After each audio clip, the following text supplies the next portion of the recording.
ଜୟ ଜଗନ୍ନାଥ ହର ହର ଶମ୍ଭୁ। ଆଜି ଆମେ ପାଠ କରିବା ବଜ୍ର ମହାକାଳୀ ବ୍ରତ ବା ଫୁଲରି ଓଷା କଥା।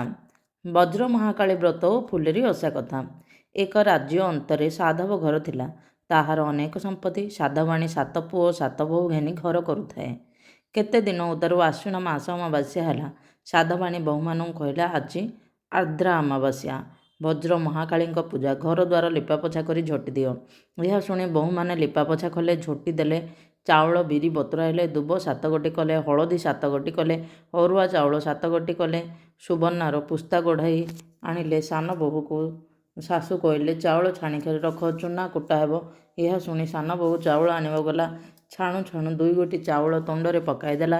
କାହାରିକୁ ଜଣା ନାହିଁ। ସେ ସମୟରେ ବଜ୍ର ମହାକାଳୀ ଦେବୀ ବାହାର ହୋଇ ତାର ହାତ ଧରି ପକାଇଲେ। କିଲୋ ଚଣ୍ଡାଳୁଣୀ, ମୋ ଅମୁଣିଆ, ଅଇଁଠା କଲୁ, ତୋ ଶାଶୁକୁ କହିବି। ସାଧବ ଘର ବୋହୂ କହିଲା, ମାଗ, ମୁଁ ନ ଜାଣି ଦୋଷ କଲି, ମୋର ଅପରାଧ କ୍ଷମା କର। ମୋତେ ଯାହା ଆଜ୍ଞା କରିବ ତାହା ମୁଁ ଆପଣଙ୍କୁ ଦେବି। ମୋ ଶାଶୁ ଆଗରେ କହିବ ନାହିଁ। ଏହା ଶୁଣି ବଜ୍ର ମହାକାଳୀ କହିଲେ, ତୁ ସତ୍ୟ କର। ସାଧବ ବୋହୂ ସତ୍ୟ କଲା। ତୋର ଯେତେ ପୁତ୍ର ହେବ ମୋତେ ଦେବୁ। ସାଧବର ବୋହୂ ସ୍ୱୀକାର କଲା। ଏହା ଶୁଣି ବଜ୍ର ମହାକାଳୀ ଅନ୍ତର୍ଧ୍ୟାନ ହୋଇଗଲେ। ତହୁଁ ସାଧବ ଘର ସାନ ବୋହୂ ଚାଉଳ ନେଇ କୁଟାଇଲେ। ଆରଦ୍ରା ହାଣ୍ଡି ବସାଇଲେ। ଆରଦ୍ରା ସିଝିଲା ନାହିଁ, କଞ୍ଚା ରହିଲା। ସାନ ବୋହୂ ଠାକୁରାଣୀଙ୍କୁ ସ୍ମରଣ କଲା। ଠାକୁରାଣୀ କହିଲେ, କି ହେତୁ ସ୍ମରଣ କଲୁ? ଆରଦ୍ରା ହାଣ୍ଡି ସିଝିଲା ନାହିଁ। ଠାକୁରାଣୀଙ୍କ ଦୟା ବସିଲା। ଆରଦ୍ରା ହାଣ୍ଡି ସିଝିଲା। ଠାକୁରାଣୀ ଅନ୍ତର୍ଧ୍ୟାନ ହୋଇଗଲେ। ସାନ ବୋହୂ ଦେଖିଲା ବେଳକୁ ଆଉ କେହି ନାହାନ୍ତି। ଆରଦ୍ରା ହାଣ୍ଡି ଯାଇ ଦେଖିଲା ବେଳକୁ ଆରଦ୍ରା ସିଝି ଶୀତଳ ହୋଇଛି। ଏହା ଦେଖି ଆନନ୍ଦିତ ହେଲା। ଶାଶୁ କହିଲେ, ଆଲୋ, ସମସ୍ତେ ହେଲାଣି ପରାୟଣ, ପୁରୋହିତ ଆସିଲେଣି, ପୂଜା କରିବା। ପୁରୋହିତ କଥା କହି ବସିଲେ। ସାଧବାଣୀ ଓଷା ପୂଜି ବସିଲେ। ଇନ୍ଦ୍ର ଗୋବିନ୍ଦ ଚାନ୍ଦୁଆ ବାନ୍ଧିଲେ। ମାଣିକ୍ୟର ଦୀପ ଜାଳିଲେ। ପାଟକେ ପାହାଡ଼ା ପାରିଲେ।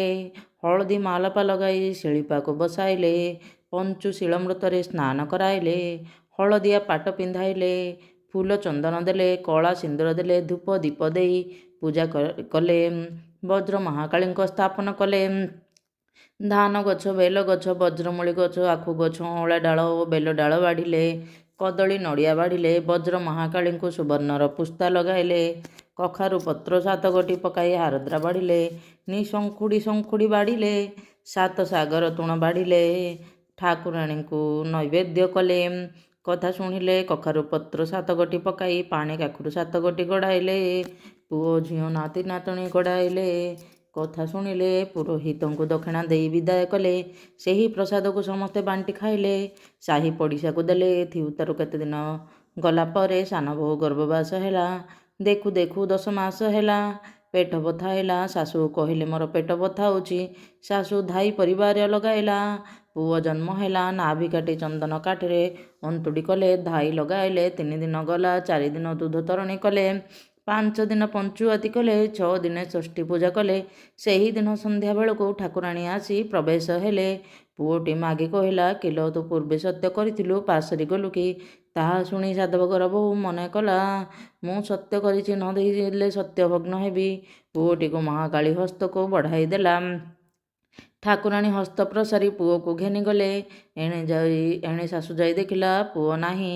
ବୋହୂକୁ ପଚାରିଲେ, ପୁଅ କାହିଁ? ସାଧୁ ବୋହୂ କହିଲା, ମୁଁ ଶୋଇଥିଲି, କେ ଘେନିଗଲା ଜାଣି ନାହିଁ। ଘର ଗମ୍ଭୀରା ବାରି ସାହି ପଡ଼ିଶା ଖୋଜିଲେ, କେଉଁ ସ୍ଥାନରେ ନାହିଁ। ଶାଶୁ ଠଣାଏ ମାଇଲା। ବୋହୂ କାନ୍ଦି କରି ତୁନି ହୋଇଗଲା ରହିଲା।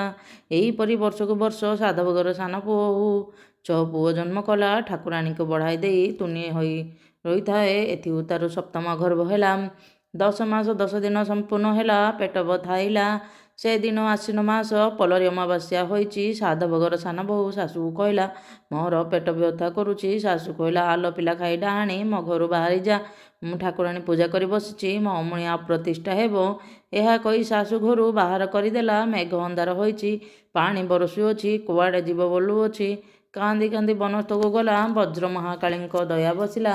ବୁଢ଼ୀ ରୂପରେ ଠିଆ ହୋଇ ପଚାରିଲେ, କିଲୋ, ସେ ତୁ ଏତେ ରାତ୍ରିରେ କୁଆଡ଼େ ଯାଉଛୁ? ମେଘ ବରଷୁଛି। ଏହା ଶୁଣି ସାଧବ ଘର ବୋହୂ କହିଲା, ମୁଁ କହିଲେ କିଏ ମୋର ଦୁଃଖ ଫେଡ଼ିବ ଯେ ତୋତେ କହିବି ତେବେ କହିବି। ବଜ୍ର ମହାକାଳୀ ବୋଇଲେ ଆଚ୍ଛା ଫେଡ଼ିବି କହ। ସାଧବ ବୋହୂ କହିଲା ମୁଁ ସାଧବ ଘର ସାନ ବୋହୂ। ମୋ ଶାଶୁ ପଲରୀ ଅମାବସ୍ୟା କରୁଥାଏ। ଆରାଧ୍ରା କରିବାକୁ ଚାଉଳ ଦେଲେ ଚାଉଳ ବତରାଇଲି। ଛାଣୁ ଛାଣୁ 2 ଗୋଟି ଚାଉଳ ତୁଣ୍ଡରେ ପକାଇଲି। ଠାକୁରାଣୀ କପ କରି ମୋ ହାତ ଧରି ପକାଇଲେ। କିଲୋ କେଡ଼େ ଅକର୍ମ କଲୁ ମୋର ଅମୁଣିଆ ଅଇଁଠା କଲୁ। ତୋର ଶାଶୁକୁ କହିବି। ମୁଁ କହିଲି ତୁମେ ଯାହା ମାଗିବ ତାହା ଦେବି। ମୋର ଶାଶୁକୁ କହନା। ଏହା ଶୁଣି ଠାକୁରାଣୀ କହିଲେ ତୁ ସତ୍ୟ କର। ମୁଁ ସତ୍ୟ କଲି। ସେ କହିଲେ ତୋର ଯେବେ ଗର୍ବ ହେବ ମୋତେ ଦେବୁ। ମୁଁ କହିଲି ଦେବି। ଏ ରୂପେ 6 ପୁଅଙ୍କୁ ଠାକୁରାଣୀଙ୍କୁ ବଢ଼ାଇ ଦେଲି। ଏବେ 7 ଗର୍ଭ ବେଳକୁ ଶାଶୁ ମୋତେ ଘରୁ କାଢ଼ିଦେଲେ। ଘଉଡ଼ି ଦେଲେ। କୁଆଡ଼େ ଯିବି ବୋଲି କାନ୍ଦୁଅଛି ତୁମେ ପଚାରିବାରୁ କହିଲି। ଶୁଣି ଠାକୁରାଣୀ କହିଲେ ତୁ ମୋତେ ଅଇଁଠା ଦେବାରୁ ମୁଁ ତୋତେ ଏତେ କଷ୍ଟ ଦେଲି। ଆସ ଆମ ଘରକୁ ଯିବା। ଠାକୁରାଣୀ ସାଧବ ବୋହୂକୁ ଘରକୁ ନେଲେ। ଧାଇ ପଇଲି ଲଗାଇଲେ। ପୁଅ ଜନ୍ମ ହେଲା। ନାଭି କାଟିଲେ। ଅନ୍ତୁଡ଼ି ବିଛାଇ ଚନ୍ଦନ କାଠରେ ଆନ୍ତୁଡ଼ି କଲେ। ପୁଅକୁ ସ୍ନାନ କରାଇଲେ। ପାଟରେ ସେଜ କଲେ। 5 ଦିନ ପଞ୍ଚୁଆତି 6 ଦିନ ଷଷ୍ଠୀ ଘର କଲେ। ଆଠୁଆରୀ କଲେ। 12 ଦିନ ବାରପତ୍ର କଲେ। 21 ଦିନ ହାତ ଗୋଡ଼ ଖଡ଼ୁ ଲଗାଇଲେ। ହରିଡ଼ା ମାଳି ଲଗାଇଲେ। ନାମକରଣ କଲେ। ବାକି 6 ପୁଅକୁ ସମର୍ପି ଦେଲେ। ସୁନା ଅଳଙ୍କାରରେ ପରିପୂର୍ଣ୍ଣ ହେଇଛନ୍ତି। ମା ଦେଖି ଆନନ୍ଦ ହେଲା। ଠାକୁରାଣୀ କହିଲେ ଆଲୋ ସାଧବ ବୋହୂ ତୋ ପୁଅକୁ ନେଲୁ ଆଉ ଗିରସ୍ତ ଭାରିଯାଏ ଠାବ କରାଇବି। ମା ପିଲାମାନଙ୍କୁ ପାଠ ପତିନି ଦେଲେ। ପାଲିଙ୍କିରେ ବସାଇଲେ। ସାଧବ ଘରକୁ ଯାଉଛନ୍ତି। ବାଟ ହାଟରେ ଲୋକେ ପଚାରିଲେ କିଏ ସେ ଆସୁଛି? ସାଧବ ଘର ସାନ ବୋହୂ ଆସୁଅଛି। ଗ୍ରାମ ଲୋକ ଧାଇଁ ଯାଇ ସାଧବାଣୀ କହିଲେ ତୁମର ସାନ ବୋହୂ 7 ପୁଅ ଧରି ଆସୁଅଛି। ଶାଶୁ ଆସି ଦାଣ୍ଡ ଦୁଆରେ ଦେଖିଲେ ନାତିମାନେ ଆସୁଛନ୍ତି। ପିଲାମାନଙ୍କୁ କୁଣ୍ଢେଇ କାଖି ଧରି ଘେନିଗଲା। ବୋହୂକୁ ଘରକୁ ନେଲା। ସାଧବାଣୀ ବଧୂକୁ ପଚାରିଲେ ପିଲାମାନଙ୍କୁ କେଉଁଠୁ ପାଇଲୁ? ସାଧବ ବୋହୂ କହିଲେ ତୁମେ ଯେଉଁ ପଲରୀ ଓଷା କରୁଥିଲ ମୁଁ ନ ଜାଣି ଚାଉଳ 2 ଗୋଟି ତୁଣ୍ଡରେ ପକାଇଦେଲି। ବଜ୍ର ମହାକାଳୀ ମୋ ହାତ ଧରି ପକାଇଲେ। ବୋଇଲେ ତୋ ଶାଶୁକୁ କହିବି ଅମୁଣିଆ ଅଇଁଠା କଲୁ। ମୁଁ କହିଲି ତୁମେ ଯାହା ମାଗିବ ତାହା ଦେବି। ମୋ ଶାଶୁକୁ କୁହନି। ବଜ୍ର ମହାକାଳୀ ବୋଇଲେ ତୁ ସତ୍ୟ କର। ମୁଁ ସତ୍ୟ କଲି। ଠାକୁରାଣୀ କହିଲେ ତୋର ଯେତେ ଗର୍ବ ହେବ ମୋତେ ଦେବୁ। ମୁଁ କହିଲି ଦେବି। ଏଥି ଉତ୍ତାରୁ ଗର୍ବ ହେଲା। ପୁତ୍ର ଜନ୍ମ ହେଲା। ହସ୍ତ ପ୍ରଚାରୀ ଆସି ଘେନିଗଲେ। ଏ ରୂପେ 6 ପୁଅଙ୍କୁ ଘେନିଗଲେ। 7 ଗର୍ଭ ବେଳକୁ ତୁମେ ଘରୁ ବାହାର କରିଦେଲ। ମୁଁ କାନ୍ଦି କାନ୍ଦି ଯାଉଥିଲି। ବଜ୍ର ମହାକାଳୀଙ୍କର ହୃଦୟରେ ଦୟା ବସିଲା। ତାଙ୍କ ଗୃହକୁ ଘେନିଗଲେ। ଦିବ୍ୟପୁରରେ ରଖିଲେ। ପୁତ୍ର ଜନ୍ମ ହେଲା। ଧାଇ ପରିବାର ଲଗାଇଲେ। 21 ରାତ୍ର ହେଲା ଉତ୍ତାରୁ ମୋତେ କହିଲେ ତୁମ ଘରକୁ ତୁମେ ଯାଅ ଗୃହସ୍ଥ ଭାରିଯାଏ ଠାବେ ରୁହ। ଏହା କହି ପୁତ୍ରମାନଙ୍କୁ ସମର୍ପଣ ଦେଲେ। ସୁନା ଅଳଙ୍କାର ପାଟପତିନି ଦେଲେ। ମୋତେ କହିଲେ ତୋର ସତ୍ୟ ଜାଣିବା ପାଇଁ ଏପରି କଲି। ମୋତେ କହିଲେ ତୁ ପୋଲରୀ ଅମାବାସ୍ୟା ବଜ୍ର ମହାକାଳୀ ଓଷା କରୁଥିବୁ। ସେହି ଦିନଠାରୁ ସାଧବ ଘରଠାରେ ଓଷା ବିଖ୍ୟାତ ହେଲା। ସାଧବ ଘର ନାତି ନାତୁଣୀ ବହୁତ ହଇଲେ।